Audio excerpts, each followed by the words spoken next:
So with me today is Dennis Lund, and Dennis is a caretaker for Camp Halton, which is right outside Joseph, Oregon. And you've been coming up here how long? Wow, this is my 11th season. 11. It's hard to believe it's gone so Yep. fast. Yep. And you were described to me before I met you in person as a modern day mountain man, right? Yes, right. That's been said of me, yes. Yeah. I mean, is that a compliment? I think so. I mean, considering today's world, I think that's a compliment. I consider it a compliment. Yeah. I carry it as a badge, I Yeah. guess. Yeah. Good. And you had a life before you were a mountain man, a caretaker, a guy that got to be in these peaceful surroundings. You got to just you were in the rat race. I was in the gerbil cage with everybody else running around on the circle that goes round and round, but we were looking for a way to get off. That's the thing. For years we were looking for and preparing too, beforehand, financially preparing to be able to do something that was off the grid, for sure. So what didn't you like about the rat race that you were looking for? I think it was probably just not having the time to do.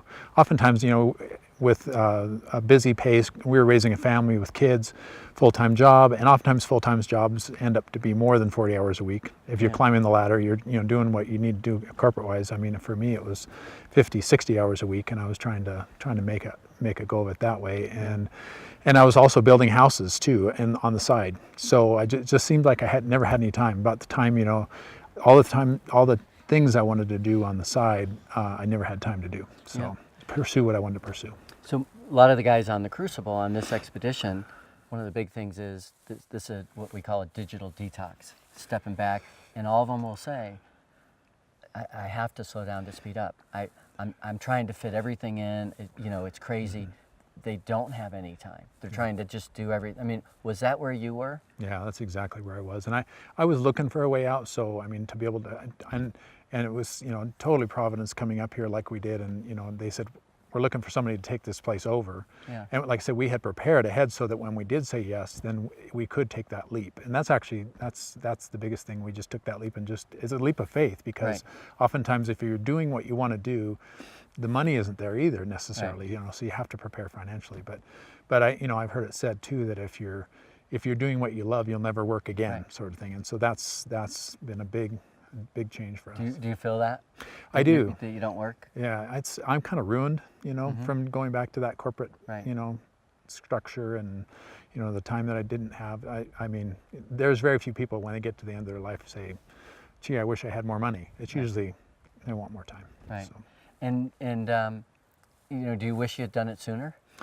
Yeah, it was funny because my wife said when we were in our 40s, or even when we were in our 30s, she said when we're in our mid 40s, we're going to retire, semi-retire. And I said, "You're crazy. You can't do that." I mean, nobody does that. And she proved me wrong. Yeah. So Wives have a habit of doing that. Of doing what? Proving us wrong. Oh yes. Yeah. No, she's good at that for sure. Yeah. So you're in the process of writing a book. Right. Leap off the well-worn path. You've already titled it. Yeah. Leap off the well-worn path. Leap off the well-worn path. And just talks a lot about time versus money, maybe even ways of making that jump. It's really just kind of plants a seed for people. It's people aren't going to do it this way, they're going to do it in their own way. But it's just kind of plants some seeds and ideas about different ways. And they don't have to make a complete leap, and leave that corporate world behind, but just looking for ways to manage time different. Yeah.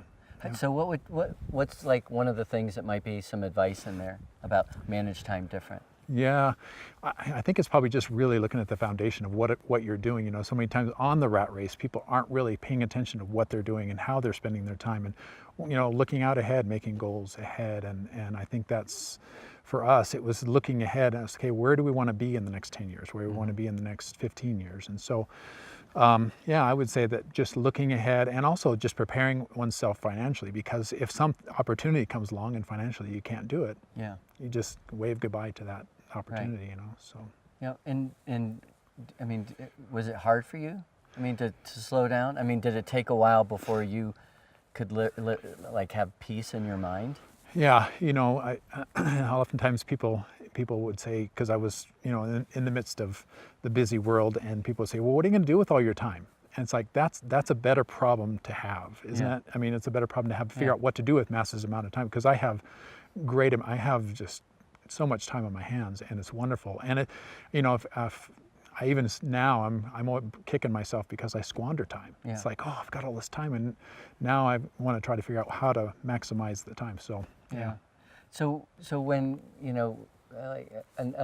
advice for people that are looking for that. I mean, what's like the major benefit that you've seen in your life, whether it's spiritual, emotional, physical? I mean, what has like that you've like seen a difference in how you behave? Yeah, probably all of the above, but one of the things right off the bat, there's a doctor friend that I used to ski up here in the winters, and it's a great workout. I thought I was in good condition until I started skiing up here. Those guys are just insane athletes. But one of the things he said, you probably added 20 years to your life, because the stress is a killer. I mean, it's just that. So that has been one of the biggest things, is just the lack of stress, and it ripples out into every part of your life when you lead a life that is well timed, and just everything just kind of flows.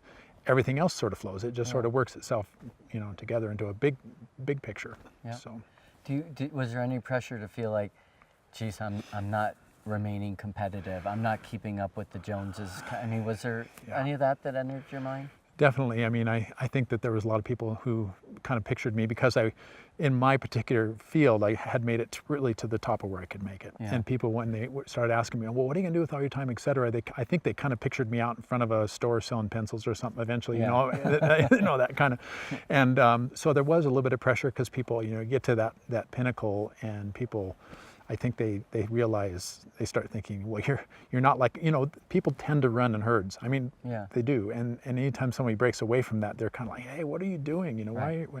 So right off the bat, being in the publishing industry, I said something like, well, I'm going to write a book. And then all of a sudden the pressure was relieved, even though I didn't really realize what I said. Yeah. You've written a book, how hard it is, It's hard. And so there's pressures there too. So I thought, well, I started going down that road, and now that I've said it, everybody's going, well, how's your book coming along? Yeah. Are you done with your book? Sort of thing. So that's been hard. But well, obviously you're writing a book because you're thinking of an audience. I mean, so who's that audience, and what do you hope happens when they read it? I've actually, before I started writing a book, I read a number of books, like one called Rehearse Before You Retire, and there's several books that just basically focus on the same kind of thing. And I started reading those books, realizing, man, I am so glad I read it, because of the direction it took me. And that's kind of the same idea as the audience I probably would want to reach, are people that are just looking for a little bit more out of life, Yeah. So. Yeah, and say the name of it, the title again? A Leap Off the Well-Worn Path. And when's it going to be published? You would ask me. Yeah.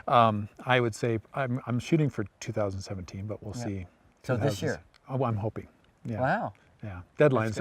I was in the newspaper business for 25 years, and somebody says deadline. It's like a nasty word. It's I know. Did you just say deadline? Yeah. So. Well, I do know from writing, if you don't give yourself deadlines, it's tough. And I'll tell you, I don't know if you can relate to this. The hardest part for me was hitting send, and then I kept hearing this thing from Seth Godin in my mind, that real artists ship. And because I wasn't done, and I thought, I'll never be done. Yeah. The book will never be as good as I want, but it's like, it's good enough. Yeah. And I got it out there, and it was a good feeling. But it was nerve-wracking, because you're like exposing your soul. You're kind of bearing your soul to everybody. No. Do you feel like that? No, right? Absolutely. That is an insecure, that insecurity of, but then I started getting to the point where I realized I just need to finish it for me. Yeah. Because it's something I set out to do. So it's a goal that I need to finish for me. And if no one, I don't care. That's how I felt. I felt it was for me, and then it was for the kids. Okay. And then when I realized that when people read it, they heard their story.